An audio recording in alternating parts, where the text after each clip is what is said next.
여러분, 지금 시장이 조금 이상합니다. S&P 500은 소폭 조정받은 반면에 빅테크들은 고점 대비 마이너스 20% 이상 하락하였습니다. 즉 빅테크와 달리 증시는 무너지지 않았다는 것이죠. 우리는 이미 비슷한 장면을 본 적이 있습니다. 바로 2021년 하반기입니다. 당시에도 성장주가 먼저 무너졌고 돈은 다른 섹터로 이동했습니다. 그리고 그 다음 찾아온 것이 2022년 약세장이었습니다. 하지만 이번에는 한 가지 다릅니다. 2020년처럼 제로금리와 무제한 양적 완화는 더 이상 불가능하다는 것입니다. 그렇다면 시장은 앞으로 어떠한 힘으로 한 번 더 올라갈 수 있을까요? 저는 그 답이 디지털 금융에 있다고 생각합니다.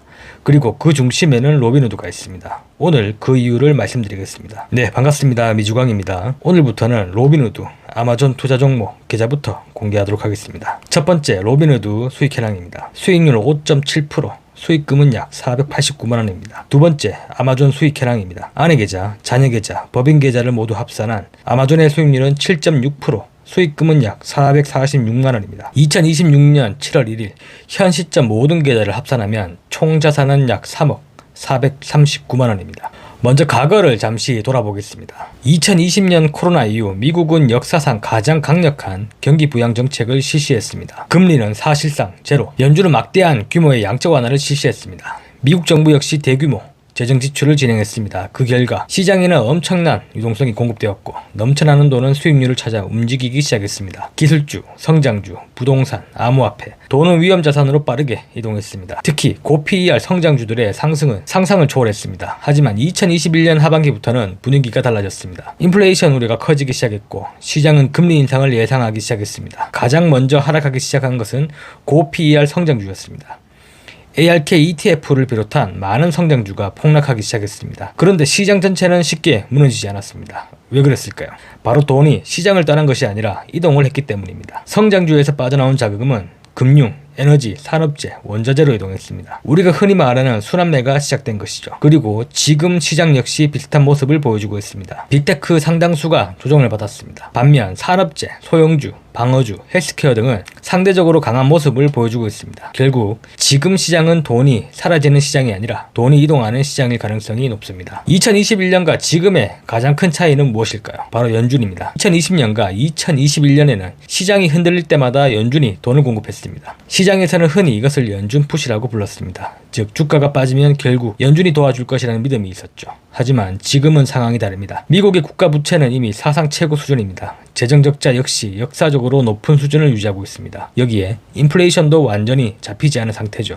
만약 지금 연준이 다시 무제한 양적 완화를 실시한다면 어떠한 일이 벌어질까요? 물가가 다시 폭등할 수 있습니다. 장기금리가 급등할 수도 있습니다. 달러 신뢰가 훼손될 가능성도 존재합니다. 실제로 최근 미국 30년물 국채금리가 높은 수준을 유지하고 있는 이유도 시장이 미국 재정을 우려하고 있기 때문입니다. 결국 연준은 과거처럼 무한정 돈을 공급하기 어려운 상황이죠. 다시 말해 지금 시장은 새로운 유동성이 필요한 시점이라는 것입니다. 시장을 길게 보면 항상 반복되는 패턴이 존재합니다. 2000년대 초반에는 인터넷이 있었습니다. 2010년대에는 스마트폰과 클라우드가 있었습니다. 2020년대에는 AI가 등장했습니다. 그리고 AI는 지난 3년 동안 시장을 강하게 이끌었습니다. 엔비디아, 데이터 센터, 반도체, 전력 인프라, 원자력, 수많은 자금이 AI 생태계로 몰렸습니다. 하지만 모든 산업은 시간이 지나면 성장 속도가 둔화됩니다. 물론 AI는 앞으로도 성장할 가능성은 높습니다. 다만 시장은 언제나 다음 수사를 찾기 시작합니다. 최근 빅테크들의 조정 역시 일부 투자자들이 다음 성장 산업을 찾고 있다는 신호일 수도 있습니다. 그렇다면 다음 성장 산업은 무엇일까요? 저는 디지털 금융이 가장 유력한 후보 중 하나라고 생각합니다. 아직도 주위 10명 중 7명은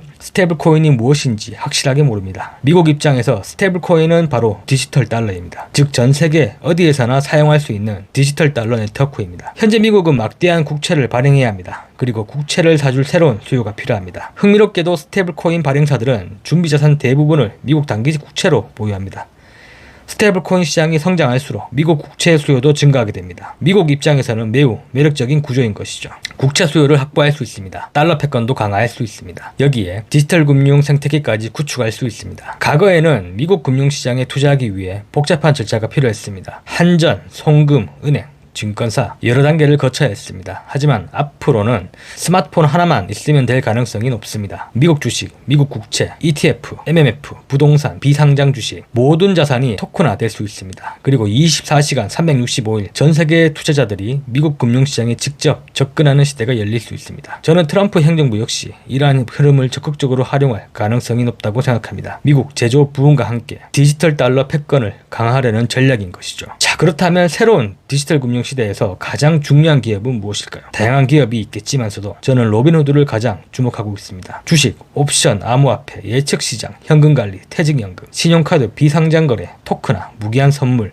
계속해서 사업 영역을 확대하고 있고, 쉽게 말해 로빈후드는 앞으로 다가올 이 디지털 금융에 최적화된 운영체제로 진화하고 있습니다. 앞으로 투자자들은 하나의 앱에서 모든 금융활동을 처리하길 원할 가능성이 높습니다. 주식을 사고 비트코인을 거래하고 국채에 투자하고 토큰화된 자산을 거래하고 비상장 기업에 투자하는 시대, 그 중심 플랫폼 중 하나가 바로 로빈후드라는 것입니다. 특히 젊은 세대는 이미 모바일 금융에 익숙합니다. 과거 은행이 담당했던 역할 일부를 앞으로 디지털 플랫폼이 가져갈 것이며, 특히 이 디지털 금융이 빠른 한국에서는 이미 카카오와 토스가 그러한 대표 사례입니다. 전설적인 투자자 워렌 버핏은 이렇게 말했습니다. 변화는 기회가 된다. 지금 시장이 단순한 조정 국면인지 아니면 새로운 금융 시스템으로 이동하는 시작점인지 아직 알 수는 없습니다. 하지만 저는 앞으로 디지털 금융이 만들 이 커다란 변화 속에 기회라는 베팅을 걸었습니다. 물론 리스크는 존재합니다.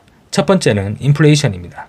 만약 인플레이션이 다시 상승한다면 시장은 또 한 번 충격을 받을 수 있습니다. 두 번째는 AI 투자입니다. 빅테크들의 AI 캐펙스가 급격히 둔화된다면 현재 강세장의 핵심 축이 흔들릴 수 있습니다. 세 번째는 미국의 디지털 금융 법안입니다. 스테이블코인 규제, 토큰화 제도와 디지털 자산 법안, 이 부분이 얼마나 빠르게 진행되는지 반드시 확인해야 합니다. 정리해 보겠습니다. 현재 시장은 2021년 하반기와 비슷하게 순환매가 진행되고 있습니다. 다만 2020년처럼 무제한 양적 완화를 기대하기는 어렵습니다. 결국 시장이 한 단계 더 상승하기 위해서는 새로운 유동성과 새로운 성장 서사가 필요합니다. 저는 그 중심에 달러 스테이블코인과 디지털 금융이 자리할 가능성이 높다고 생각합니다. 그리고 그 흐름 속에서 로빈후드는 가장 큰 수혜 기업 중 하나가 될 수 있다고 보고 있습니다. 여러분들은 어떻게 생각하십니까? 다음 강세장의 주인공은 AI가 될까요? 아니면 디지털 금융이 될까요? 댓글로 여러분들의 의견을 남겨주시기 바랍니다. 영상이 도움이 되셨다면 구독과 좋아요 부탁드립니다. 감사합니다.